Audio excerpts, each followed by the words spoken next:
Hello everyone and welcome back to my YouTube channel. Today I'm creating a really simple Christmas card using the My Favorite Things Letter to Santa stamp set. This adorable stamp set, I think you already knew the first moment that you saw this stamp set being released that I was going to create a card with it, because I just love all of these images illustrated by Rochelle Anna Miller. There is a reason why I'm in her design team, so I love this one. I love the size of it, so I thought it was perfect to have it as a clear stamp. And so I stamped it out onto Transotype perfect coloring paper using Gina K Design's Amalgam ink, Obsidian black. Now, I'm doing some Copic coloring, and I said it many times before, this paper is perfect if you're struggling with Copic coloring, with bleeding issues. Try another paper, maybe this one, and you never know, that might be the solution for your problems with your Copic markers or with any alcohol marker you might have. Depending on the paper, you can do way more than what you originally thought was possible. Now, I'm coloring from darkest to lightest colors in every color combination that I do, but again, many ways of doing coloring with alcohol markers, and in this case Copic markers. You do you, and you do whatever you feel comfortable with and what gives you that end result that you really like. I personally find that starting with my darkest and working my way back and doing that again until I like the blend gives me more room with any paper. I need less layers if I start this way. So just in case you were wondering.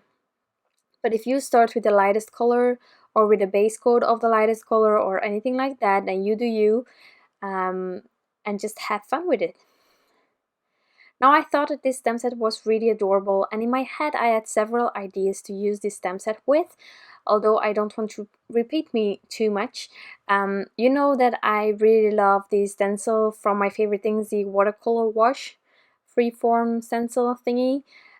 Also the rectangle and the square, I love them all, and I could make a card with that stencil using any stamp set that I have, and this one will work perfectly with that. But I recently shared a few cards with it, so I try to switch it up.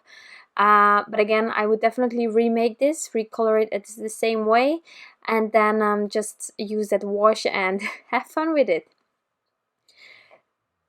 But today, as I said, I don't want to repeat myself too often, and I wanted to show you how easy it can be with just some purple tape to create your really neat, simple background. So that's what I'm doing today.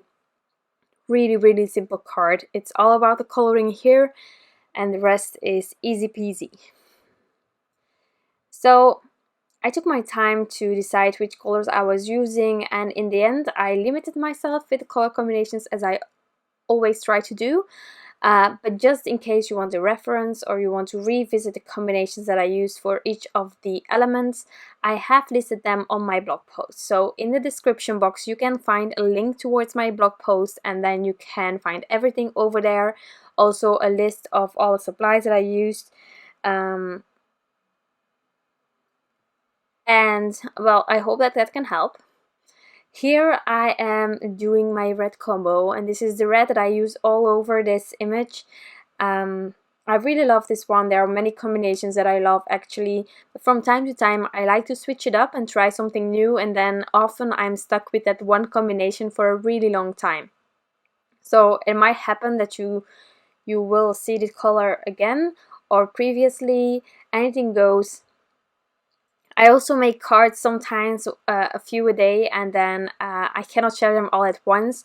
So it might be that I use the same colors, but you will not see them all at once because I share them on different moments.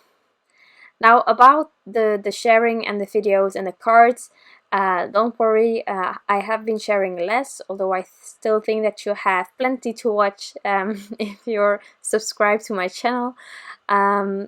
I'm just a bit busy in my private life, taking care of some people, and so I'm not home as much as I was before. So the time to make cards is really limited to one day a week or so. So I'm making less currently, and and then I'm trying to get everything figured out and doing the voiceovers, editing, and all those things. So it takes me a bit longer to share things, and I have a bit less to share. But I hope that will clear out soon. But for now, I really need to do that. But I still create. I need to do that to keep being sane instead of insane. You know, it's like for a lot of people, this is our way of truly relaxing and taking the time for yourself and stuff. So I'm really trying to do that the moments that I'm home and I'm not too tired. I am crafting and I am enjoying it a lot. So definitely don't worry. And then of course I'm also on design teams where I make sure that those cards are always prepped, because it's of course a commitment that I started, and I think that they would, well, take into account the situation. But as long as I can do that, I will still be sharing over there. So it's weekly on Crafty Meraki on Fridays, so I hope to see you there every time. And then I'm monthly once at Time for Tea Designs, and then I'm also sharing the new release sneak peek every time at Rochelle on the Miller. So I'm still creating a lot, you know. And next month there are some gorgeous things coming.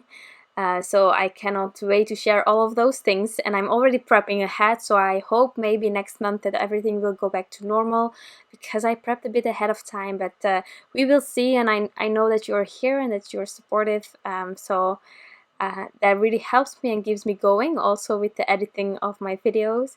But I just wanted to let you know, because you guys are incredible, and well, since I'm sharing normally daily, and I hear a lot of you guys in the comments, I'm trying to catch up with those as well. But I truly appreciate everything and everyone that is stopping by and is supporting me here and on Instagram and stuff. So I'm just a bit busy, a bit busy from time to time. Life just intervenes. But I think you and me, we just need to make time for ourselves from time to time as well. And I'm doing that. I made this card. I had so much fun. And as you can see here, as I said in the beginning, the color combinations, the reds are everywhere, the browns also. I didn't differentiate a lot between the different browns, because as I say often, just having one extra marker can give you so many more possibilities of color combinations. So that's what I'm trying to share here as well. Okay, so I think that I talked a lot, but I will just continue with that throughout this final part of the coloring. Actually, the mailbox that I'm coloring right now with the G's, as I said previously already, this is one of my favorite combinations. It's sort of that minty bluish greenish color that we really like, and it always reminds me of Cracked Pistachio, my favorite distress ink color currently. And so actually, because I colored it this way, the box, I decided to use Cracked Pistachio on my background. But you can do whatever you like. I also think that using a darker blue to create some sort of a night sky thingy on the side would be lovely, and then you can also add stars or snowflakes or anything. There are many ways to create this card and still make it so different, make it you, which is a really important thing, I think, for everyone underneath us that is just creating and having fun creating things. So I will try to mention it when I get there. So I have the matching dies and I cut it out. I think the matching dies are really handy to have, since there are a lot of details in the Rochelle and Miller images, and this way you also have all those gaps between the different elements, and I love that. So I decided to just put the sentiment centered on my panel on the bottom, and I'm just stamping it out again with that black that I used for my images as well. And then I'm softly going over the area. I don't want to press too hard, because then you thicken the script, and I love the script under these images.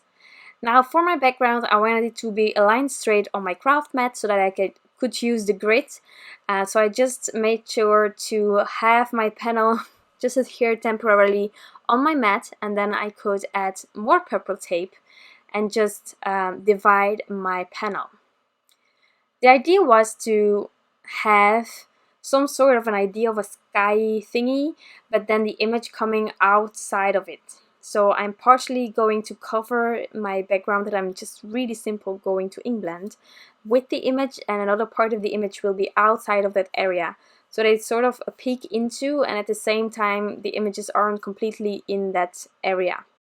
Now for the ink blending, as you can see, I'm really simply adding a bit of this color starting on the top, and I'm going to create a soft gradient towards the bottom. I want that sentiment to be in a white area, and if you have a gradient that goes into the white area for your Christmas cards or for any cards, I always find that you can sort of have that white area that you still have as being snow, but you have the illusion of the snow. You don't have specifically added snow or anything, but just by not adding it and having that gradient, it can sort of look like that. And I think that's a handy way to create really simple backgrounds or really simple gradients and still have that feeling of fresh or wintry things going on.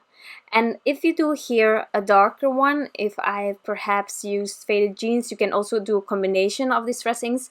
But for example, just faded jeans would also have allowed me to add some snowflakes or splatters that would be snow or stars. You know, anything goes as long as you have fun and you like it, but I wanted to keep it really simple, you know me. But I really think that that could be a lovely addition. Also use another combination that you like. You can change up the mailbox color if you want it to match with your background. Anything goes. So I added the image using thin foam squares.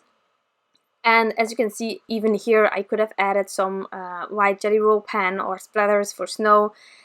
Truly, it can be the case. But I wanted to use these hearts. Well, you know me. I think any card I'm trying to add that heart.